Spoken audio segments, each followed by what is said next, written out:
I need to tell you about the worst financial year of my life. Not the year I earned the least, the year I earned the most, the year the salary jumped $30,000. Not a small raise, not a cost of living adjustment, a genuine, negotiated, career-defining $30,000 annual increase that should have changed everything and instead produced the specific financial position I'm about to describe. 12 months after the raise landed, I had less in savings than I did before it. More consumer debt, a monthly cash flow that felt tighter than it did on the previous salary, tighter, on $30,000 more per year, in a way that made no logical sense until I stopped looking at the income and started looking at everything the income had quietly authorized. I did not blow the money. I did not make one catastrophic decision. I made approximately 47 completely reasonable decisions, each one individually defensible, collectively catastrophic. In the 12 months after my brain registered the new number and issued the permission slip that the raise was always going to produce if I did not intercept it first. My name is Mia. I spent years inside financial services. I knew the mechanism. I knew lifestyle inflation was real, documented and specifically targeted by the institutions surrounding income transitions. I knew it, and it happened anyway, because knowing the trap intellectually and being immune to it emotionally are not the same thing, and the institutions that profit from the raise are not waiting for you to have an emotional off day. They are waiting for the moment the brain relaxes, which is exactly the moment a $30,000 raise produces. Today, I am showing you exactly what happened, dollar by dollar, decision by decision, so that when your version of this moment arrives, you recognize it before the 12 months are gone. The math before the permission slip. Let me show you what $30,000 actually produces, the real number, not the offer letter number, because the gap between those two figures is the first place the raise disappears. $30,000 gross annually. At a combined federal and state marginal rate of approximately 32% on the incremental income. Because the raise pushed earnings into a higher bracket, the net annual increase is approximately $20,400, not $30,000, $20,400, $20,400 annually, $1,700 monthly, after taxes. $1,700 monthly is real money, meaningful money. On a previous salary where the margin was thin enough to require genuine management, $1,700 additional dollars per month should have produced $1,700 of progress toward the emergency fund, toward the debt balance, toward the retirement contribution that had been underfunded for 2 years. Here is what it actually produced. An authorization. The brain received $1,700 of additional monthly income and interpreted it as $1,700 of additional monthly permission. And the consumer economy was already holding a list of things it had been waiting for that permission to sell. The 47 decisions. How the raise disappeared. I am not going to walk you through all 47. I am going to walk you through the 6 that consumed the majority of the increase. Because the 6 are the pattern, and the pattern is what matters. Decision 1, the apartment. The previous apartment was calibrated to the previous salary, a number that required genuine sacrifice to maintain at the rent it charged. The raise made the nicer apartment rational, not extravagant, proportionate to the new income. The rent increased by $550 monthly, annually, $6,600 of the raise, gone to a landlord in a nicer building. Decision 2, the car. The previous car was paid off. Paid-off cars have zero monthly payment. The raise produced a monthly surplus that the car payment absorbed. $480 monthly for a vehicle that was genuinely better than the previous one, and genuinely unnecessary given that the previous one functioned. Annually, $5,760. Gone to a financing company at 6.9%. Decision 3, the wardrobe. The new title came with a new professional context. Decision 3, the wardrobe. The new title came with a new professional context. The professional context came with an implicit dress code that the previous wardrobe did not meet at the new level.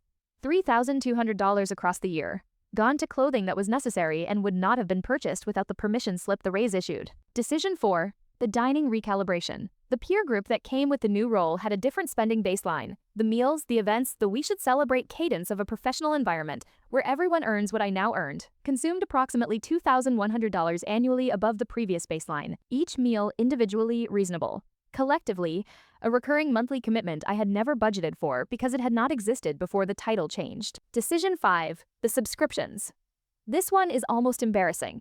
The raise produced a period of approximately 3 months where every subscription prompt, the software upgrade, the premium tier, the annual plan that saved money per month if paid annually, was approved without the scrutiny that the previous budget had enforced. Approximately $900 in annual commitments added in a 90-day window, each one under $20 monthly, none of them tracked as a category. Decision 6, the financial products. The raise triggered a credit limit increase across 2 cards. The credit limit increase produced a utilization drop. The utilization drop produced a score improvement. The score improvement produced a personal loan pre-approval at a rate that made consolidating the existing debt feel intelligent, except the consolidation freed the card balances that immediately began accumulating again, producing more total debt rather than less at the end of the year. 6 decisions. $24,560 of the annual raise committed to recurring obligations, on a $20,400 net increase. I had not spent more than I earned. I had committed more than I gained. The year-end number that changed everything.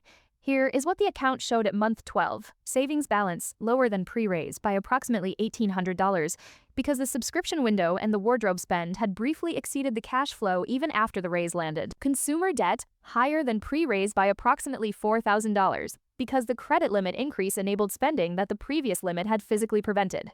Monthly cash flow margin, the amount left after all fixed committed expenses, approximately $90. On a salary $30,000 higher than the previous year, $90. I had been tighter on the previous salary than $90 because the previous salary had not issued a permission slip. The previous salary had enforced the discipline the raise dissolved. The one intervention that changes the outcome here is what I do now, specifically, and what I'm telling you to do before the next income increase lands. The 72-hour capture, the moment a raise, a bonus, or any income increase first deposits within 72 hours before a single lifestyle decision is made with the new number, calculate the net monthly increase and redirect 50% of it via automatic transfer to a Roth IRA, a high-yield savings account, or a debt paydown autopay above the minimum. The transfer executes before the permission slip normalizes the full amount. The brain never processes the captured half as available spending. The lifestyle expands against the remaining half, which is real expansion, genuine reward, sustainable because it does not consume the entire increase. On a $30,000 gross raise, producing $1,700 net monthly, $850 captured immediately and automatically, $850 left for the lifestyle recalibration, the raise genuinely earned. Over the same 12 months, the captured amount produces approximately $10,200 in savings or debt reduction, rather than the negative position the uncaptured version produced. Same raise, same intentions, different sequence. I got a $30,000 raise and got poorer because the system surrounding the raise was faster than my intentions. Every institution, the landlord, the dealer, the card issuer, the subscription platform, was calibrated to collect the increase before it became a margin. They were ready. I was not. You are not behind. You've just been reading a map drawn by the people who want you lost. Hit subscribe, because next week I am inside the wealth gap, the specific compounding advantage of financial inheritance, and showing you what building without a head start actually requires when the raises keep disappearing before they can compound. And I'll leave you with this. $30,000 more, $1,800 less in savings, $4,000 more in debt. The raise was real. The capture was not. Do not make the same mistake twice.